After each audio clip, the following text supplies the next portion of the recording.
Hi everybody, we'll go ahead and get started. I'm Randy Krutz. I'm the Chief Executive of U.S. Farmers and Ranchers Alliance. We have a couple of things to talk to you about today regarding the organization. I just want to start with a quick recap. We're very proud of the fact that we are now over 90 alliance organizations. So there are over 90 different affiliates across the country that are now part of our organization, and we're pleased, and we're rushing to 100 as quickly as we can get there, and it's a great thing to be expanding into other crops and other livestock areas as well. So we're excited about that. I also want to mention that we have farmland as always. It's a very important part of USFRA. We're still very focused on it, so much so that we're working with Discovery Education on a curriculum plan that will launch later this fall that will make the film available to basically every high school student in America, and we're extremely pleased with that. There's a lot of information in the classroom today about agriculture. Unfortunately, not a lot of it is from farmers and ranchers, and we're thrilled about the fact that we can be an organization that makes that happen, and that puts agriculture in the face of farming and ranching in front of high school students, where we know they're seeing films on an annual basis that perhaps don't represent agriculture in the correct or even a proper light whatsoever. So we'll continue to work on that, and when that launches in October, we'll make sure we get that information out to the ag media across the country. What I want to do now is kind of jump into some research that we've recently conducted, and to give a top line overview of it related to sustainability. Our chairwoman, Nancy Kavazanjan, a Wisconsin farmer, corn and soybean farmer, is here to walk us through that, so I'll pass it over to Nancy. Thanks, Randy. And I am a farmer from Wisconsin, and as a part of U.S. Farmers and Ranchers Alliance, we are very focused on having conversations with people who want to know more about how their food is grown and raised, and making sure the farmer and rancher voice is heard. So when we talk about sustainability, we know that people are very interested in knowing how their food is grown and raised, but we wanted to see just where the hot buttons were. So when we talked to all our audiences, what we found was that there was an overwhelming acceptance by all our audiences to the idea that farmers and ranchers are committed to improving how their food is grown and raised. In fact, 59% of the people we surveyed agreed with that statement. And then also the fact that we use new technologies to make us more sustainable. A wide variety, 56% agreed with that statement. So that showed us that sustainability is really on everybody's minds. When we looked at specific audiences, we know food connectors, they're people who are having conversations every day about food and farming. That's very much on their mind about how food is grown and raised. In fact, 82% of food connectors said that was important. And parents, another very important group, especially the young parents, millennial parents, 68% of millennial parents said that how their food is grown and raised is very much on their minds. And when we looked across, we surveyed 4 segment audiences, so 2 groups of millennials, 1 group, and a millennial is from 18 to 34. And we looked at millennial non-parents and millennial parents. We looked at the food connectors, and we also looked at the general consumers. And all 4 of those segments actually had agreement on what sustainability meant to them. And that is that soil health and conservation is very important, water quality and water consumption. Those were the 3 things they mentioned when we talked about sustainability that really resonated. We also know that there's a good foundation for general consumer acceptance to the idea that the way that today's farmers and ranchers are working and working their operations in the U.S. does meet their definition of sustainability. So for us, that's very, very comforting. Now, what we're going to do with these results that we got, and we have a lot more results, so I can take questions in a minute, But what we're going to do is take these back to our farmers and ranchers, and they're going to help us to tell our story, because we know in agriculture we need to connect with consumers. We need to tell our story. Our story of stewardship and environmental quality isn't a new story, but we need to continue to tell it. And to remind everybody out there that farmers and ranchers in the U.S. are committed to environmental stewardship, to improving the way our food is grown and raised. It's a believable story, and we're going to continue to tell that story. So I have a lot of more details on the research, and if anybody here has some specific questions about them, I could sure answer them. Yeah, Greg. There were about 1,000 people in 4 different segments. So again, the segments were millennial non-parents, and millennials are 18 to 34 years of age. Millennial parents, because we wanted to see if they behave differently when they become parents, and in fact they do. They tend to behave more like normal parents. So Sarah's laughing at that, but how about boomer parents, or the parents that came before the millennials? And when they go to choose food, the number one thing that all 4 of those audiences, from the millennials to the consumer food connectors to the general population, the number one thing they look for is taste.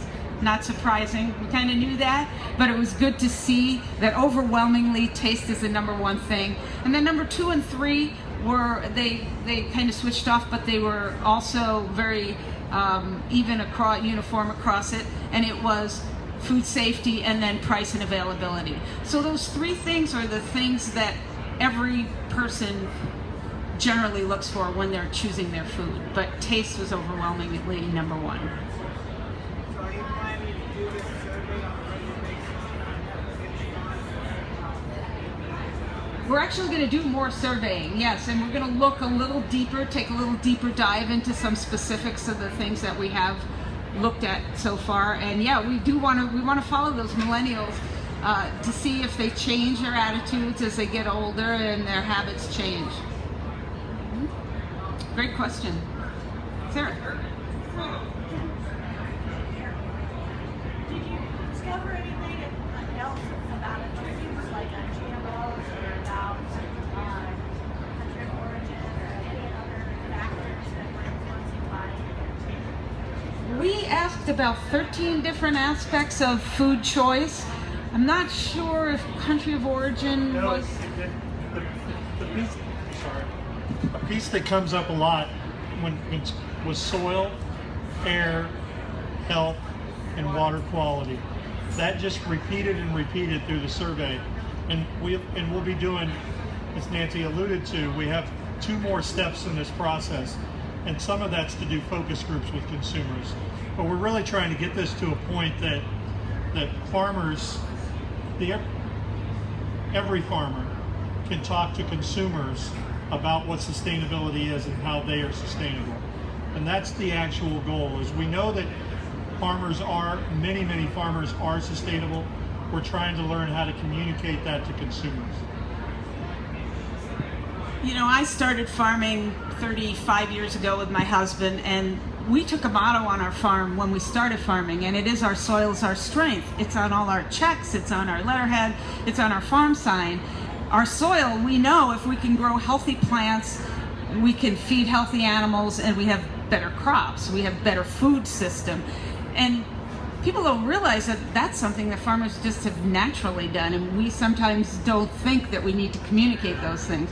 So we need to make sure that all farmers and ranchers just talk about what they're doing on their farms to protect their soils, to feed their animals, and take care of their animals. Because we know that consumers want to hear about what we touch the most. And what we touch the most are our soils, our plants, our animals.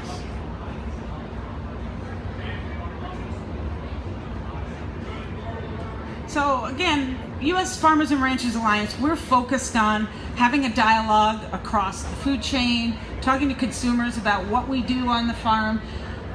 They think we're hiding something. We're not hiding anything. We want to answer their questions, but we need to remember that we do have to communicate. So we're hoping that some of the research that we do with U.S. Farmers and Ranchers Alliance can help us to better communicate, to find those issues that really resonate with consumers, so that when we have these tough conversations, we can talk about what's going on our farms and ranches to make us sustainable, so that we take what we were given from our ancestors and we have something to pass along to our future. So you talk about trying to communicate the message to the consumer. If I'm the shopper in my family and I'm standing in the IGA or whatever trying to figure out what brand to buy, I mean, how am I going to receive that message? Well, we wish we could talk to every consumer in the country. We know we can't do that. So what we try to do is we work with consumer food connectors. They're the people, especially in social media and in social spaces, that are having these very public conversations about what's going on. And because we know we can't take everybody to a farm, we've helped to fund a wonderful documentary by Academy Award winner James Mall. It's called Farmland. It was a major documentary in the theaters. It's now available on Netflix and for download. So we're hoping that, and it follows 6 young farmers and how they do things, and we talk about everything from GMOs to antibiotics and hormones and farm size and what we do with our manure, how we take care of our animals and our land. And we're hoping that that can help bridge some of that connection. We also host food dialogues. We've hosted 26 food dialogues in 4 years, where we go to major cities and major hubs and have a conversation about food. Those also go out in the social media space. We have a Facebook page and a Twitter feed, and we have videos online, so we're constantly trying to talk about what it is we're doing on our farm to connect with those consumers that maybe can't go to a farm. It sounds like the concern is not new. The priority of conserving the soil, being ecologically correct, but what is new is the need to shout it from the mountaintop. I wonder if that's even new, but it's yes, we need to talk about it. You're exactly right, Dave. But we also need to stand up and realize that as farmers, we do this, we think of it as an everyday thing, but we have to talk about it. So I know we're busy. We expect us, as farmers, we're agronomists, we're biologists, we're mechanics. Now we need to be communicators too, and it's hard for a lot of us, but we have to talk about what we're doing on our farms and ranches to be better stewards of our land.